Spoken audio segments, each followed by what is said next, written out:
Existem nomes que jamais deveriam ser pronunciados em voz alta, não porque são lendas, mas porque deixaram marcas reais em quem ousou enfrentá-los.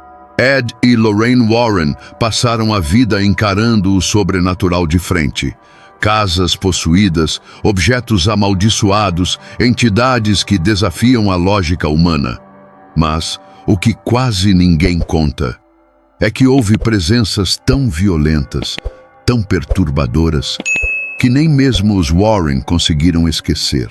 Muito além da boneca mais famosa do mundo, existe um acervo oculto, selado, trancado e mantido longe do público.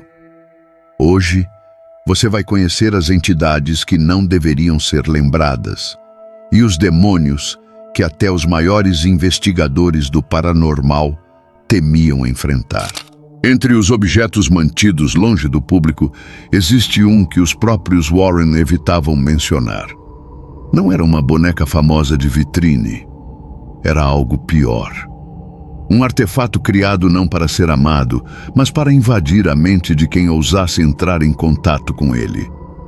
Conhecida entre investigadores como a Boneca das Sombras, sua origem se perdeu no tempo. Não há registros do criador nem da data exata em que surgiu. Apenas relatos, todos disturbadoramente semelhantes. Seu corpo não foi feito para imitar a infância.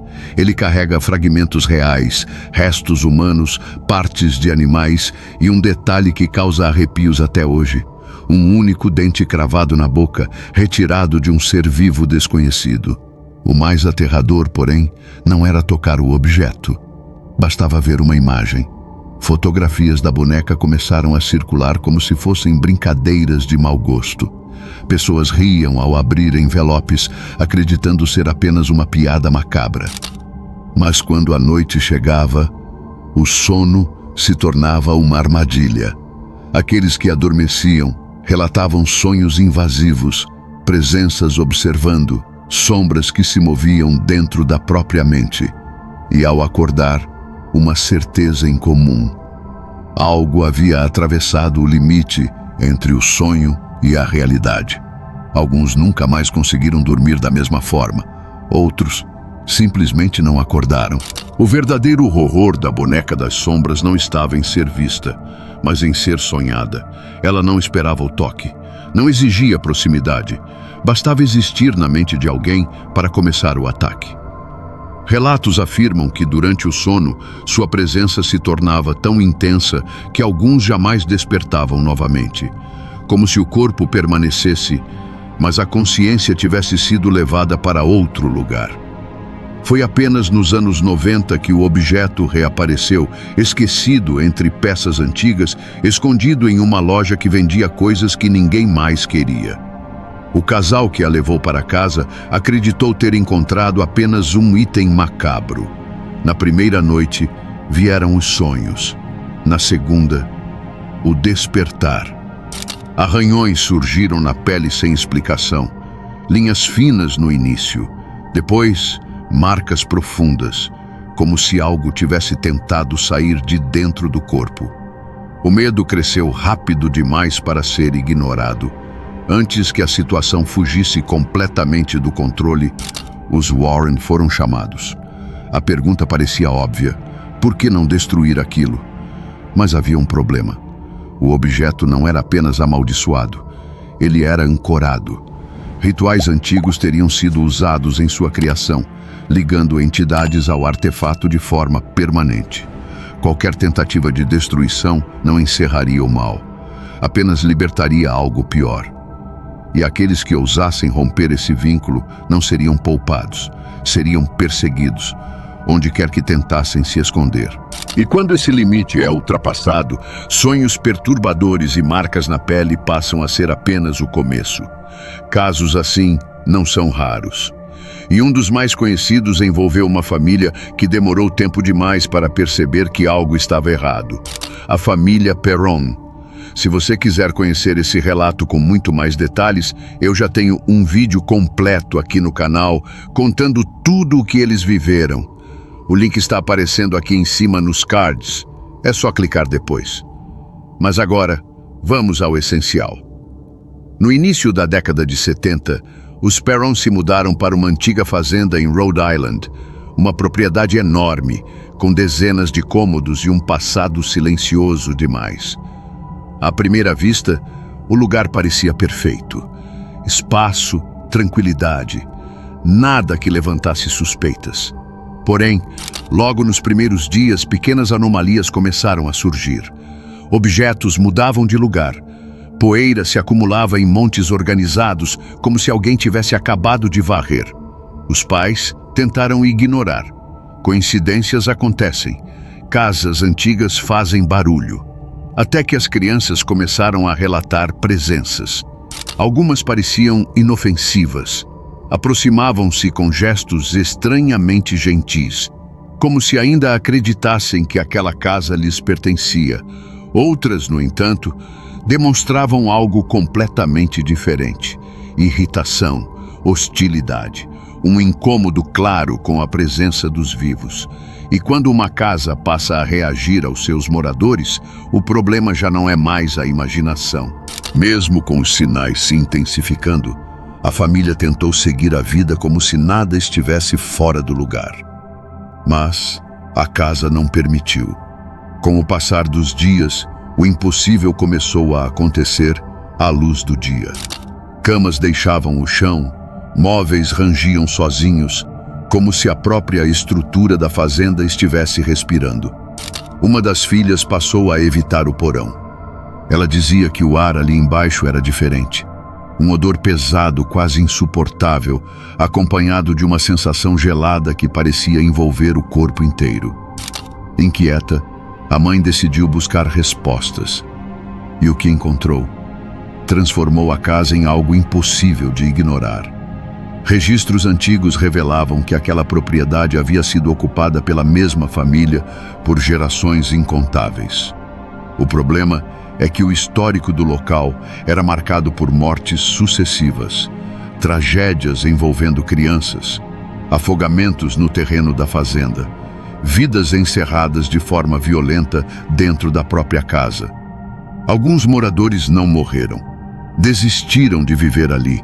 O porão mais uma vez aparecia nos relatos, como o cenário de decisões finais tomadas sob algo que ninguém soube explicar. Entre os nomes ligados à propriedade, um se destacava. Uma mulher do século XIX, associada a práticas obscuras e acusações que atravessaram gerações. Diziam que ela havia causado a morte de uma criança e que depois disso tirou a própria vida nas terras da fazenda.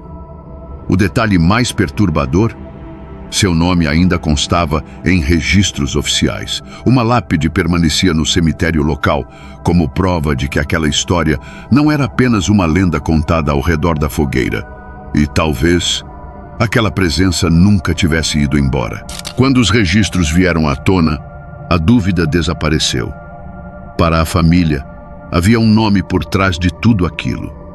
Eles acreditavam que a entidade ligada à antiga moradora da fazenda não aceitava a presença de uma nova mulher ocupando aquele espaço. A casa tinha uma dona, e ela não estava disposta a dividir. Os episódios se tornaram direcionados, sempre próximos de Caroline, sempre mais violentos. O medo deixou de ser coletivo e passou a ter um foco. Quando surgiram os primeiros sinais de que algo poderia estar se apoderando dela, a decisão foi inevitável. Ed e Lorraine Warren foram chamados. O casal investigou o local, tentou estabelecer limites, realizou orações e rituais de contenção. Nada funcionava. Como último recurso, decidiram enfrentar diretamente aquilo que se manifestava por meio de Caroline. O ritual foi tudo menos silencioso. Segundo relatos, aquela foi a noite mais aterradora vivida pela família. Uma das filhas acreditou que veria a própria mãe morrer diante de seus olhos. A tentativa não libertou a casa, apenas intensificou a fúria das presenças. Sem sucesso. O tormento, no entanto, continuou. Sem recursos para abandonar o local, a família permaneceu ali por anos, convivendo diariamente com algo que nunca se apresentou por completo. mas que jamais os deixou esquecer que estavam sendo observados. Somente quase uma década depois foi possível partir, não como quem se muda, mas como quem foge. Depois de tudo isso fica a pergunta: até onde você iria para proteger sua família? O próximo relato divide opiniões até hoje. Há quem diga que nunca passou de exagero. Outros preferem não comentar. Mas uma coisa é inegável: o que foi descrito naquele ano é perturbador demais para ser ignorado. A história nos leva para meados da década de 80. Uma família deixa Nova York em busca de algo simples: proximidade, apoio e esperança.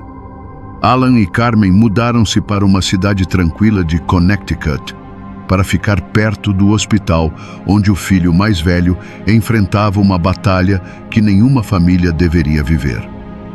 A última coisa que eles precisavam era lidar com mais um peso. Mas desde os primeiros dias, a nova casa transmitia uma sensação estranha. Não era barulho, nem objetos se movendo. Era como se o ambiente estivesse atento, observando cada passo. Algo naquele lugar não reagiu bem à chegada da família, e muito em breve deixaria isso claro. No início, eram apenas sons, estalos, batidas secas, ruídos que pareciam surgir do nada e desaparecer antes que alguém pudesse apontar a origem. Depois vieram as sombras. Formas rápidas, sempre no limite da visão, como se algo se recusasse a ser observado por completo. A virada aconteceu quando a família decidiu investigar o passado do imóvel. O que encontraram no porão mudou tudo. Fotografias antigas, registros esquecidos, evidências de que décadas antes aquela casa havia servido a um propósito bem diferente. Nos anos 1920, o local funcionou como uma funerária. A revelação dividiu versões. A família afirmava não ter sido informada. O antigo dono dizia o contrário. Verdade ou não. Depois disso, a casa começou a reagir. Um odor insuportável passou a se espalhar pelos cômodos. Um cheiro orgânico pesado, impossível de ignorar. Em um dos episódios mais perturbadores, enquanto limpava a cozinha, Carmen relatou que a água mudou de aparência diante de seus olhos. O que escorria da torneira já não parecia água. O filho mais novo passou a vivenciar coisas próprias. Luzes que se acendiam e apagavam sozinhas. Objetos mudando de lugar sem explicação. Junto com isso, algo nele também mudou. O comportamento se tornou agressivo, o olhar distante. A princípio, os pais buscaram uma explicação racional. O tratamento médico poderia justificar aquilo, mas a resposta foi direta. Não havia qualquer efeito colateral capaz de explicar o que o garoto estava vendo ou se tornando. A decisão de pedir ajuda não veio por curiosidade, veio por desespero. O limite foi ultrapassado quando Carmen quase perdeu a vida dentro do próprio banheiro. Sozinha, vulnerável. Segundo o relato, algo que não deveria se mover se fechou ao redor do seu pescoço. Se não fosse a intervenção de um familiar, aquele episódio teria terminado de forma irreversível. Foi então que Ed e Lorraine Warren foram chamados. A investigação apontou para algo que nenhum deles queria ouvir. A casa não estava apenas marcada. Ela estava ocupada. Presenças múltiplas, hostis, sem intenção de coexistir. Nenhum ritual trouxe alívio real. A única saída foi abandonar o local. 2 anos depois, a família finalmente partiu. E com isso, as manifestações cessaram. Ou pelo menos, foi o que acreditaram. Com o tempo, o caso ganhou jornais. Relatos divergentes surgiram. Versões diferentes para a mesma história. Problemas pessoais vieram à tona, levantando dúvidas sobre o que era sobrenatural e o que poderia ter sido distorcido pelo momento vivido pela família. Ainda assim, o impacto foi grande o suficiente para atravessar décadas e inspirar uma das histórias mais conhecidas do cinema paranormal. Mas fica a pergunta: e se apenas parte do que foi contado for verdade?